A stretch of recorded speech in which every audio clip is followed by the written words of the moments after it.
अनुराग कश्यप ने ब्राह्मण समुदाय पर दिए अपने आपत्तिजनक बयान पर माफी मांग ली है। शुक्रवार देर रात उन्होंने इंस्टाग्राम पर एक पोस्ट किया।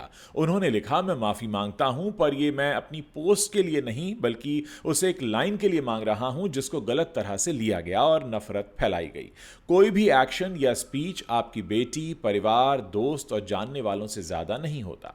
उन्हें रेप की धमकी मिल रही है, जान से मारने की धमकी दी जा रही है। जो खुद को संस्कारी कहते हैं वो लोग ये सब कर रहे हैं।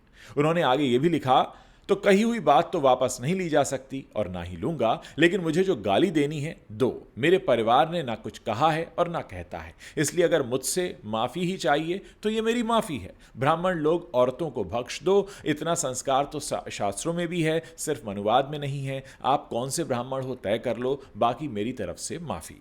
दरअसल फुले फिल्म पर एक कंट्रोवर्सी चल रही है। इसकी रिलीज में देरी और सीबीएफसी के बदलावों से परेशान होकर अनुराग कश्यप ने केंद्र सरकार, ब्राह्मण समुदाय और sensor board of film certification पर कई सारे सवाल उठा दिए थे। इसके बाद कश्यप को ब्राह्मण समुदाय ने जमकर ट्रोल किया। अनुराग पर निशाना साधते हुए एक यूजर ने लिखा था, ब्राह्मण तुम्हारे बाप हैं, जितना तुम्हारी उनसे सुलगती है उतना तुम्हारी और सुलगाएंगे। अनुराग कश्यप ने ब्राह्मणों से यह तय करने के लिए कहा था कि भारत में जातिवाद है या नहीं। उन्होंने सवाल किया, धड़क 2 की स्क्रीनिंग के दौरान सेंसर बोर्ड ने हमें बताया कि मोदी जी ने भारत में जाति व्यवस्था को खत्म कर दिया है। इसी के चलते संतोष फिल्म को भी भारत में रिलीज नहीं किया जा सका। अब ब्राह्मण फुले पर, यानी जो फुले फिल्म है, इस पर आप आपत्ति जता रहे हैं। भाई, अगर आप जाति व्यवस्था नहीं है तो फिर आप ब्राह्मण कैसे हो सकते हैं, और आप हैं कौन और आप परेशान क्यों हो रहे हैं।